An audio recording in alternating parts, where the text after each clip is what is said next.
Welcome to my channel S M tomato. ముందుగా అందరికీ నమస్తే. ఈరోజు గురువారం 14వ తేదీ మే నెల 2026 సంవత్సరం. ఈ వీడియోలో మనం మదనపల్లి టమాటా మార్కెట్లో స్టాక్ ఎంత వచ్చింది, టమాటా ధరలు ఎంతవరకు వేశారనేది చూద్దాం. ముందుగా మదనపల్లి మార్కెట్లో స్టాక్ చూసుకుంటే నేడతో పోలిస్తే ఈరోజు సేమ్ స్టాక్లో ఎటువంటి మార్పు లేదు. ఇక మదనపల్లి మార్కెట్లో 15 కేజీల బాక్స్ ధరలు చూసుకుంటే మిక్సింగ్ కాయలు పొడికాయలు 200 రూపాయల నుంచి మొదలై 230, 250 రూపాయల వరకు పలికాయి. సెకండ్ క్వాలిటీ కాయలు 250 రూపాయల నుంచి మొదలై 270, 280, 300 రూపాయల వరకు సెకండ్ క్వాలిటీ కాయలు పలికాయి. క్లాస్ కాయలు 350 రూపాయల నుంచి మొదలై 400, 410, 420 రూపాయల వరకు క్లాస్ కాయలు పలికాయి. ఈరోజు మదనపల్లి మార్కెట్లో 15 కేజీల బాక్స్ సూపర్ టాప్ చూసుకుంటే 420 రూపాయలు ఇవ్వడం జరిగింది. 420 రూపీస్ టాప్ రేట్. నిన్న ఈరోజు అవే ధరల్లో ఎటువంటి మార్పు లేదు.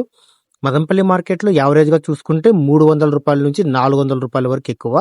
మనకు దూరకాయలు, క్వాలిటీ కాయలు ధరలు ఎక్కువగా పలుకుతున్నాయి. నా ఇన్ఫర్మేషన్ మీకు నచ్చితే లైక్ చేయండి, షేర్ చేయండి, సబ్స్క్రైబ్ చేయండి.